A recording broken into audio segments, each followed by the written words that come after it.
So we're here live with James Heckman. He is the founder or one of the founders and CEO of the Roundtable. James, before we get started, would you like to give us a quick background into who you are, what your career path looked like, how you got into Web3, and then ultimately what gave you this vision of a decentralized media outlet? Yeah, first of all, really excited to be working with you as one of the founding media partners.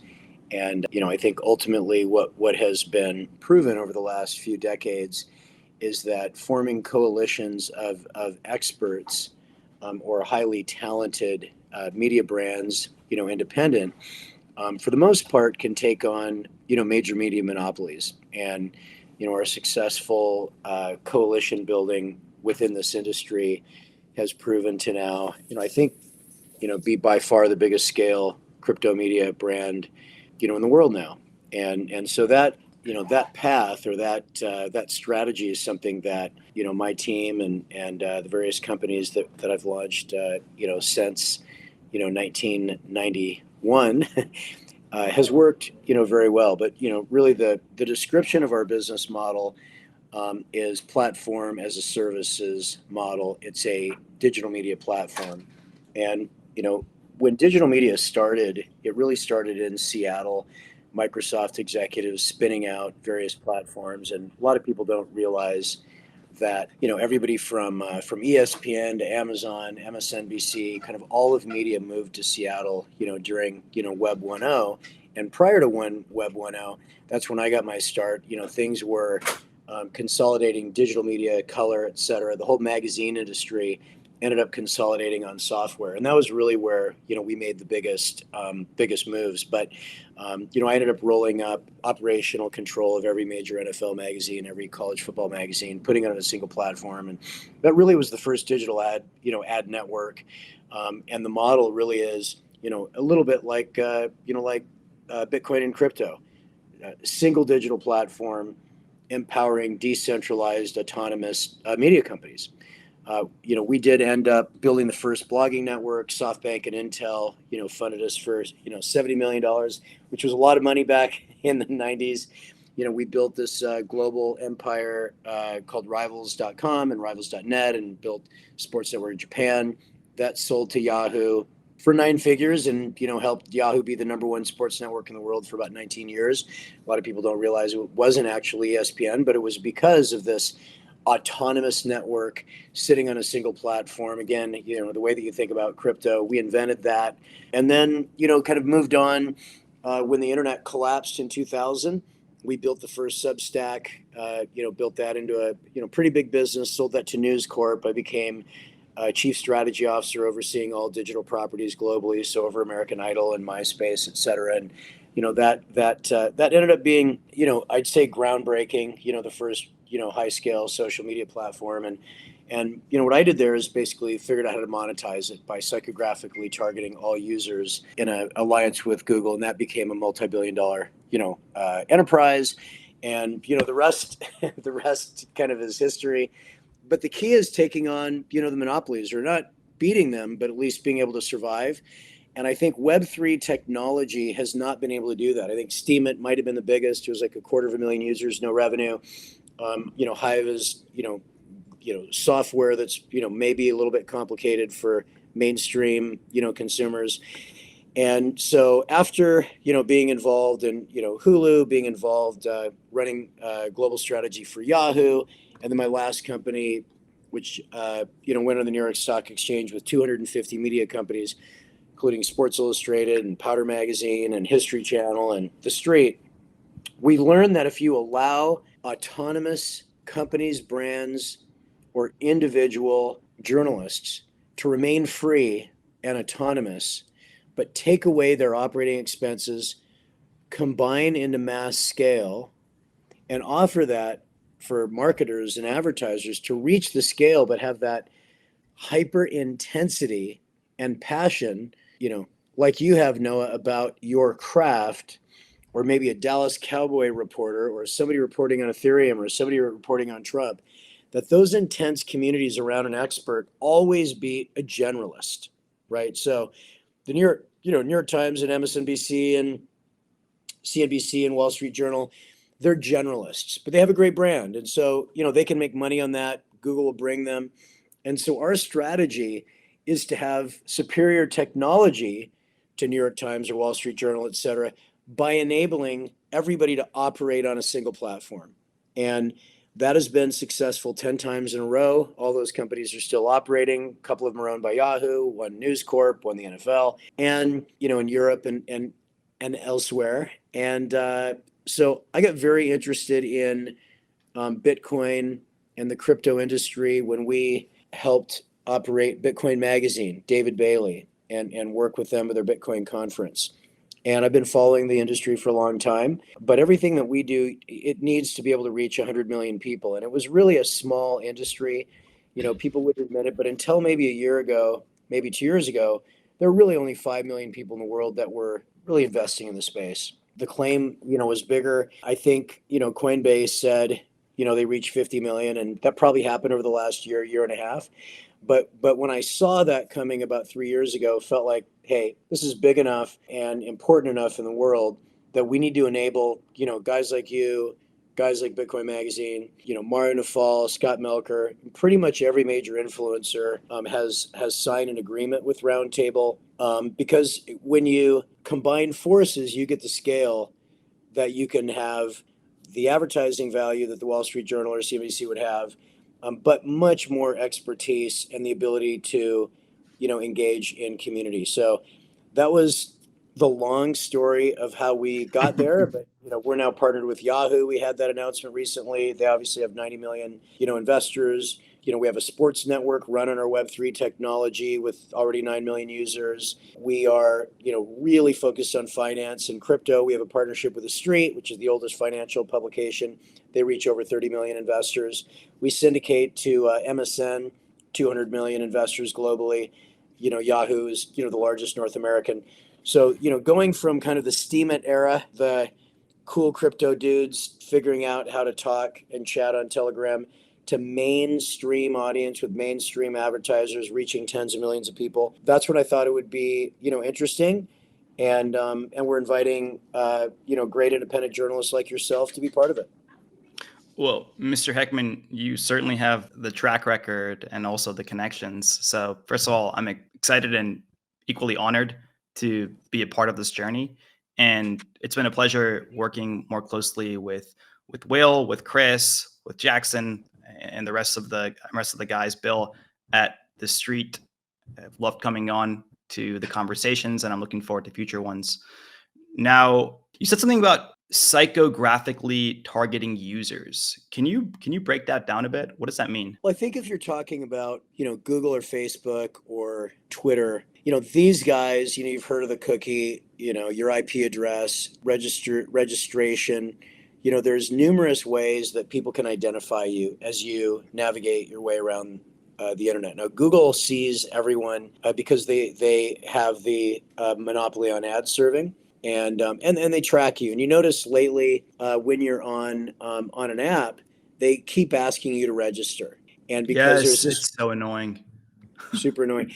And they used to not have to do that, but Apple decided to basically pull a power play. You can't blame it. It's like, if you're Apple and you're $1 trillion company, do you really want Google to be playing in your sandbox and dropping data all over the place and targeting? And it's like, hey, you're in our sandbox, you're going to have to get people to voluntarily register. But at the end of the day, the value of a registered user or a subscriber, that's how you become a $1 trillion company. I mean, AT&T isn't really sophisticated from a standpoint of engaging users. It's like phone calls. All the software is from other people, but they have registered monthly recurring users. That's a really, really big deal. That's how you become a $1 trillion company or worth hundreds of billions. And so the way that we track data is, I think, more sincere, over the last, couple decades.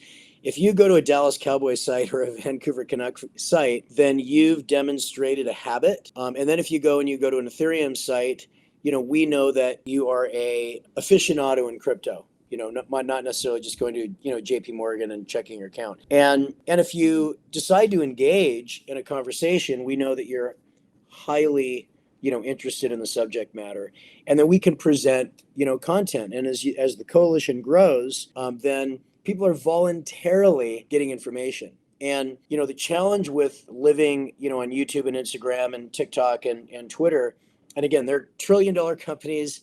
I'm not criticizing, but as a publisher, and you should use them and love Elon and the whole thing, you're not a fool. You know that that's not your Twitter page. It's not your Instagram page. It's not your YouTube channel. You share it with whoever they decide, whatever content they decide to invade your experience with. Right. Not your data. I often ask people who are YouTube stars, and I kind of play a little bit of a game, and I'm like, oh, how many subscribers do you have? And they're like, oh, we've got 2 million subscribers. I'm like, no, I don't think that's right. No, I don't think you have 2 million. No, I do. No, I know your exact number. Well, what is that? 0. You don't have any subscribers. If so, have a conversation with them, send them a tweet, send them an email. Of course, they have none. What they've done is they've basically added to the psychographic profile for Google. They now understand that you're a Solana buyer, and they're going to take the data that you paid to find for them, and they're going to auction off your customers to your competitors. That's what you have. You basically built a mailing list for Google, but you don't have the right to do that. You actually have to pay them to reach your own people if you want to reach them at scale. So I'm not saying that you shouldn't do YouTube or Twitter or, Instagram, or you should do all those things because you have to build your brand. But there's no free lunch as a publisher, right? So yeah, go ahead. I see YouTube and Twitter and Facebook as the sorts of pseudo employers, right? Let's use YouTube as an example.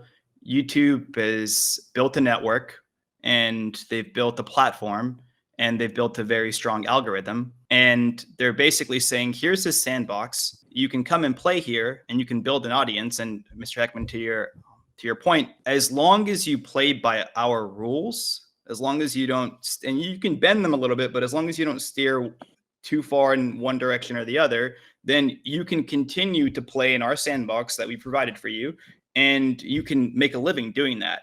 So I sometimes hear creators say things like, oh, why can't I talk about this? And why can't I talk about that? And I agree. I think that I disagree with the amount of censorship that YouTube pushes. I would want to be on a platform that lets you speak a little bit more freely about maybe some of the more controversial topics. But on the flip side, when I see creators complain about getting a strike or getting a video demonetized, and they're clearly not playing by the rules, the argument I make is, well, if you were working in an office, if you were working for a company, and you walked into the office and you started talking about something that is controversial or offensive to certain people, wouldn't they reserve the right to either remove you from the company or give you a warning? I play devil's advocate. Ultimately, I want to be on a platform. Go ahead. Well, I just wanted to agree with you quickly. So I just think that content creators are naive, and I don't think they have a place to complain. Notwithstanding the Sherman Antitrust Act, that these guys are all colluding and owned by the same investor, and then they are, and essentially have a lock on communication. You can make that argument, right? You could make argument that the government shouldn't be colluding with large communication companies, invading privacy, and instructing people to suppress conversations. But one's illegal, one's election just fraud. But in terms of what you can say when you're conducting business with them, I think they have the total right to tell you if you need to be like topless and run around in circles, you're in their sandbox, right? And so I agree with you. I learned this lesson. I had 32 magazines for all 32 NFL teams, and each team had an owner. Most owners' sons were running marketing at the time, and we would do whatever they like, whatever they want. I mean, the first page was a letter from the owner and we wouldn't disrupt that. We had a license with the NFL, no different than having a license to Twitter or to YouTube, and they set the rules. And I had to give a bond for access to their season ticket holders, and we had a deal. I would take X percent, and then they would come in and audit me, and if I made too much money, they would raise the percent. And I could have complained, and a lot of people complain that YouTube keeps changing the rules, but it's like, hey, yeah. It's like it's theirs, right? It's theirs. You decided to do that. And I remember talking to Mark Cuban's, mentor. He and I were both early SoftBank CEOs, and he met me. I think I wanted him to give me money, and hey, tell me about your NFL relationship. And I go, well, I own this company that blah blah blah. But he's like, what are you talking about? You don't own anything. I don't know, here's my NFL badge. And I'm like, it's a JV and all this stuff. It's like, you're just a slave to the NFL. And, why are you not making more profits? Your revenue is doing great. Well, they increase the royalty every year. It's like, you're just, you're out of your mind. So I think everybody's out of their mind. And, but that NFL thing, okay, was great for my career.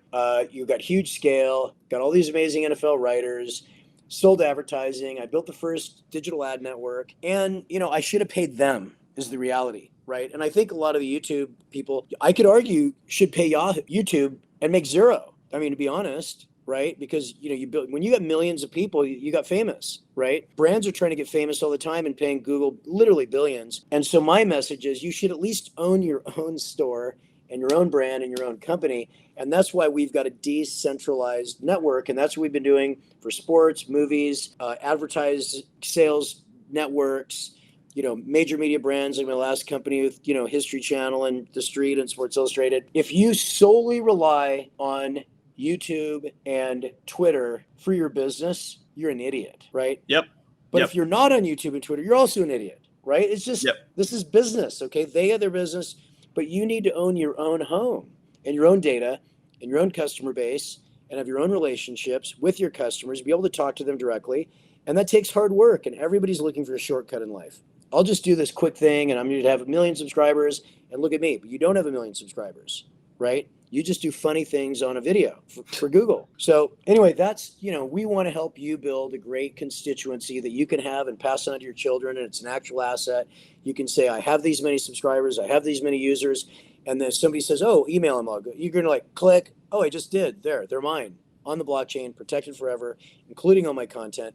I think the final thing that's important, and it really should be the first thing, is that, and we could call it censorship if you like, but true censorship or control, call it control, which I think is justified, okay, is monetization, right? And so if they don't like what you say, they can demonetize you. They can actually shrink your CPMs. Advertisers can choose not to run on your channel, and they could actually alert they can alert Google, we don't like this guy, right? And they could say, oh, you give me billions of dollars. Omnicom alone pays, Google tens of billions of dollars, and they don't want to lose that client. And so, when I ran global media strategy for Yahoo, we would sit in rooms with all the agencies and all major media, and we would set rules. Who will we allow in our network? Disney and ABC and NBC and New York Times. And why would we take a risk on a blogger who might do weird stuff? Why would we do that? And it's not our responsibility. It's not our responsibility. And I saw Shapiro complain the other day because the WPP head of safety wanted to block him. I'm sorry, you're talking about tens of billions of dollars that he has at stake. And if it offends advertisers, his job is not to get spiritually behind Shapiro. It's not, hey, Daily Wire got cut out. I'm sorry. Go start talking about gardening then, and maybe you won't get cut out. So I agree with Daily Wire, on a lot of things they say, not everything, but advertisers are there, ad agencies are there to protect their clients. And, if the CEO of GM is eating a cereal in the morning, he sees something that he doesn't like next to a Chevy truck, he's going to be annoyed, right? And so the agencies, I think everyone is wrong and everyone is right. Right? It's like, hey, they're suppressing speech, but you don't want to get fired. Nobody wants to be fired, right? And so what we're offering is kind of a decentralized opportunity for you to build your business, build your constituency. If you don't annoy them, great. They'll subscribe, they'll have a business. We'll find advertisers that do like you, but we don't control you. It's your brand and it's your name. And that's really worked for us for decades, for a long time. And we get very big scale and we can help you, reach, more subscribers. But the most important thing is the money. And so, what I love about having Isle Herzog as our partner, he invented decentralized finance and automated market making. He's the founder of Bancor. And we acquired his company and he's built an automated payment system within this huge network that we've already built, reaching over 10 million people already and then syndicated over 100 million. And so you're going to be able to look at your videos and look at your stories, press the cash out button. You're not going to wait for a black box report from, a $1 trillion company. You control your cash, you control your CPMs, you can see what you're making. And that's only possible with blockchain technology, and you can then convert it to cash. And so the RTB token, which we are launching, next week, that we acquired with our acquisition of BBS, the Israeli company that's amazing, with the founders who invented decentralized finance. We have an integrated payment system. And so I think if you care about free speech or supporting independent journalism, and I do support independent journalism, I do support free speech, but how can you yell about free speech when you walk yourself into a prison? Like you voluntarily put your whole company in a place that you don't control, I agree. and then you whine about free speech. That doesn't make any I agree. sense. I Yeah. agree. So if you want to support it, I think, listen, I think, being part of that ecosystem allows us to immediately pay journalists and give them the ability to have control of their own business. So sorry for talking so long. No, not at all. There's lots to unpack there. I think there's certainly a void right now for a decentralized media ecosystem where free speech is respected, where journalists can do authentic and true journalism, honest journalism, without having, if they decide to go in a controversial route, get silenced or demonetized. And I think other Web3 social media companies or social media ideas have tried this in the past. Steemit, you referenced, and several others, and they've fallen short. I think what you guys have is that network, right? That syndicate network to really push the content out and use as a microphone or an amplifier. I want to talk about Roundtable from a technical perspective. What makes it decentralized? When I think of something that's decentralized, I think of something that you push out and onto, let's use Ethereum, for example. You push out onto Ethereum, you revoke the contract, and that thing cannot be taken down anymore. Tornado Cash is a great example. Even though Tornado Cash's front end has been sanctioned, you can still use the dApp. The dApp is still there. So the way that I envision a decentralized media ecosystem is one that cannot be revoked, one that cannot be shut down, but also one that does have some form of governance where you don't have things like child pornography, you don't have things like human trafficking, you don't have things like terrorism. So the most heinous content and activity is still kept off of it, because I think safety is also important. But on the flip side, if Russell Brand wants to talk about this controversial subject, he's not silenced by the algorithm. Yeah, I would love to know how it works under the hood.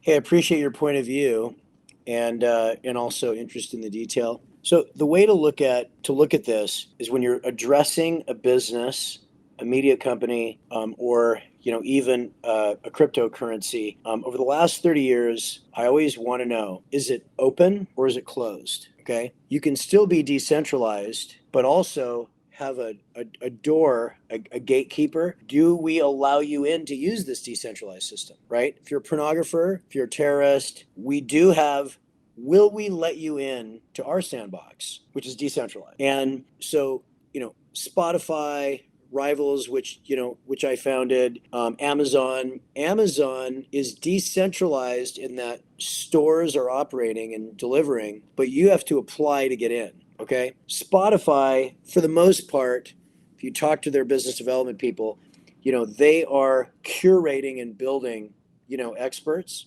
All of my companies, we don't allow you to come in and register and join and build a business. You have to apply. You have to be so famous that no application is necessary. We contact you and say, hey, congratulations, you get to be into the NFL. Like, we knew you had a large audience. We watched you. You're professional. It's like, hey, we want you to join this unbelievable group of top crypto and Bitcoin influencers in the world, right? We invited you. It's invite only.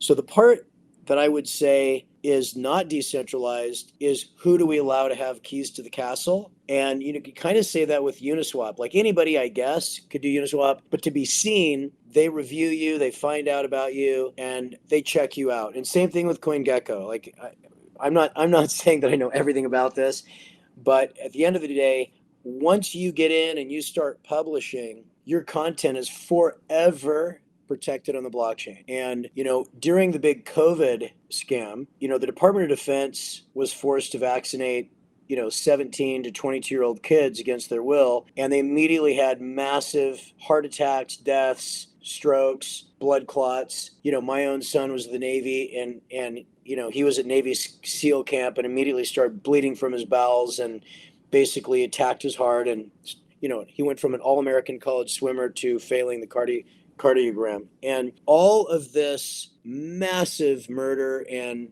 harm to our best and most physically capable youth, a whistleblower at the Department of Defense released the data on the at least the short-term harm, long-term we don't know. And it was up, and a doctor called me and said, "There's a whistleblower." And just as a media guy, I ended up putting on the Bitcoin blockchain so it could and dated, right? So we all would know the truth forever. And the DoD took it down and then put up fake data later. It's okay, and so, but we know forever.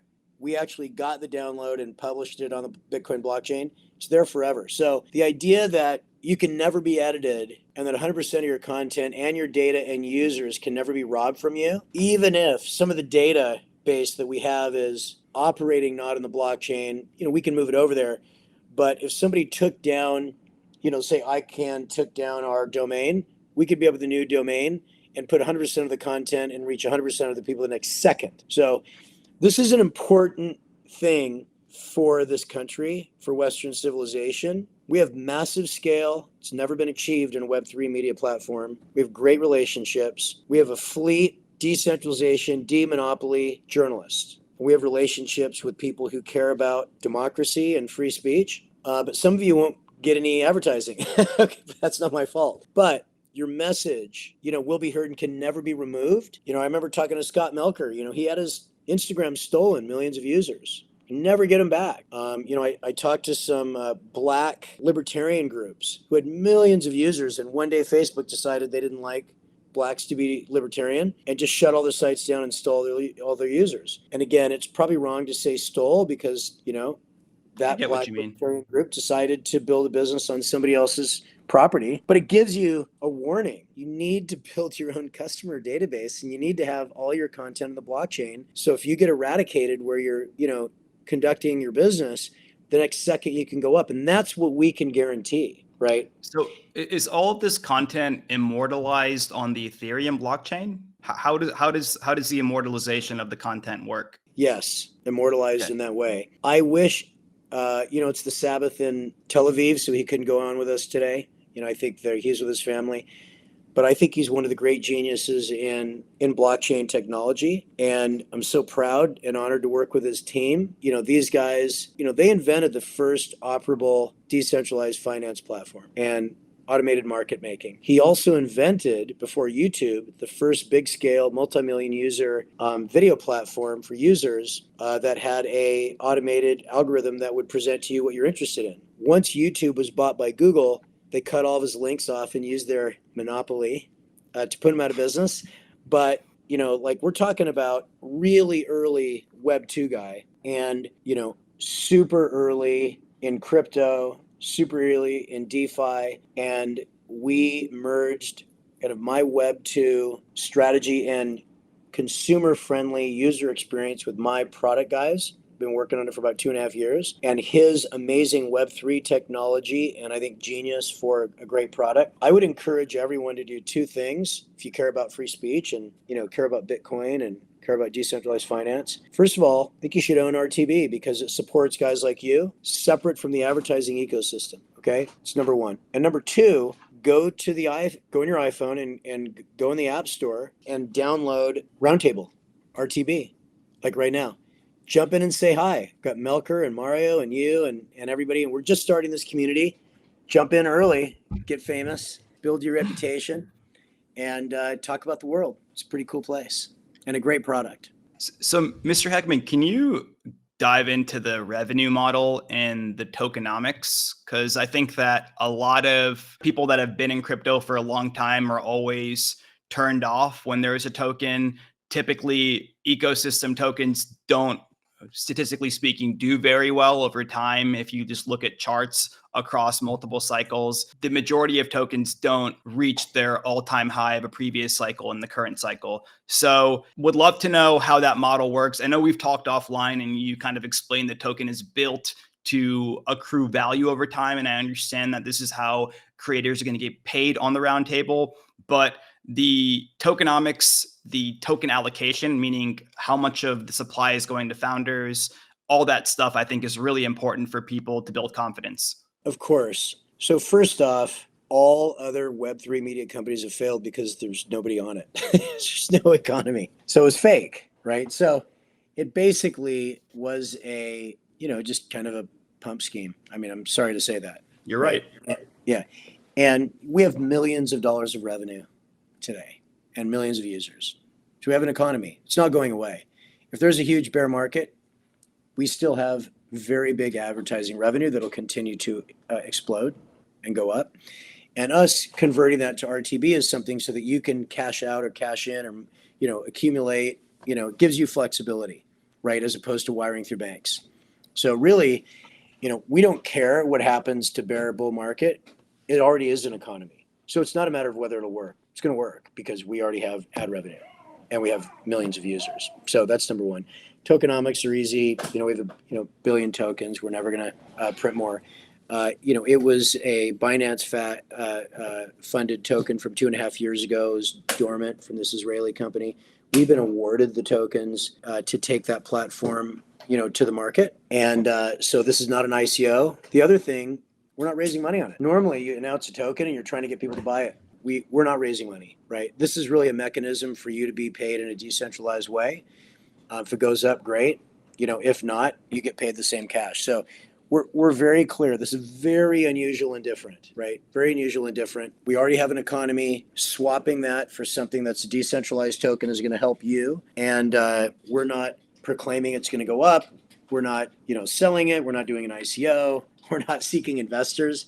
We're not seeking any of those things. And so, I just, think supporting you and, Mario and Scott and all the things that we're doing on Roundtable and the sports networks we're going to be announcing that are going to be using this Web3 platform, all benefit. And of course, I think it's smart for people who care about free speech and independent journalism to make sure that ad agencies can't suddenly cut the lifeblood out of journalism, that this economy is going to be available for you. And so I think that's kind of at the high level.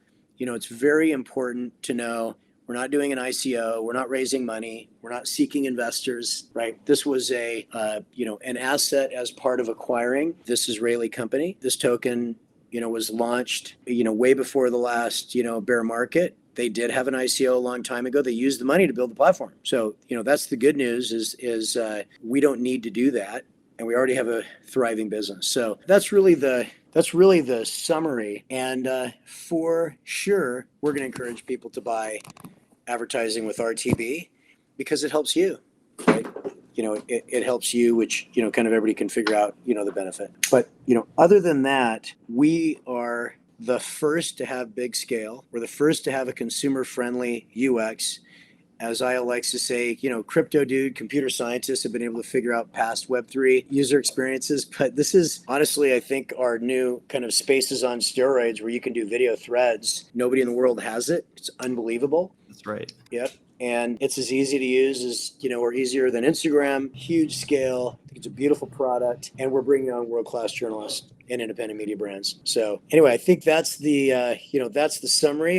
Hopefully we'll be on with you more discussing geopolitical and financial events. Certainly. And very, honored to work with you. I love your passion. We handpick anybody who gets to touch this ecosystem to get paid by our advertisers to engage with our syndication network. And, that's where I think being a closed yet decentralized network pays off as we get outstanding people like you. And I'm looking forward to being your partner. I couldn't have said any of that better myself. I'm also looking forward to it. And I do think that I would love to talk about the stream threads really quickly. It's almost self-explanatory to me. Stream threads, you can post short form videos and one leads to the next. But do I have that correct? And why do you think why do you think other big social media giants don't do that, like Twitter? And then why do you think that's such an important way of pushing out media? I think I've got to cut this interview short. I'd love to do a product deep dive. I'll just say 30 seconds. Sure. For Spaces, which is awesome, you have to show up. It's like television 20 years ago when things were linear. They were on a calendar in time. People do not work that way anymore. It's actually the opposite of modern. Modern is all on demand. But to have a conversation on demand on video saves everything. So Mario could say, hey, do you think that Bitcoin is solely tied to who wins the election? Could make that statement, right? And then go to sleep because he lives in Dubai And then in the US, they could all answer. And then he can get up and go, hey, Susie, I agree with this and that. Where everybody else is in a line in spaces hoping to raise their hand. Everybody gets to answer the question. You can actually look at who has the best reputation, who has the most likes, and go, hey, I'm going to answer Susie, Bobby, and Billy. Like, that doesn't exist anywhere in the world, and it's video. So why don't you play with it a little bit? Love working with you. I got to go. Let's do a full product deep dive next. And congratulate IL on inventing this. It's pretty cool. But, look, we're all on demand these days, from food, TV, and unfortunately relationships. But that's another story altogether. Yes, sir. Thank you, Mr. Heckman. Have a good one. You got it, man. See you later. Bye-bye. See ya. Bye-bye.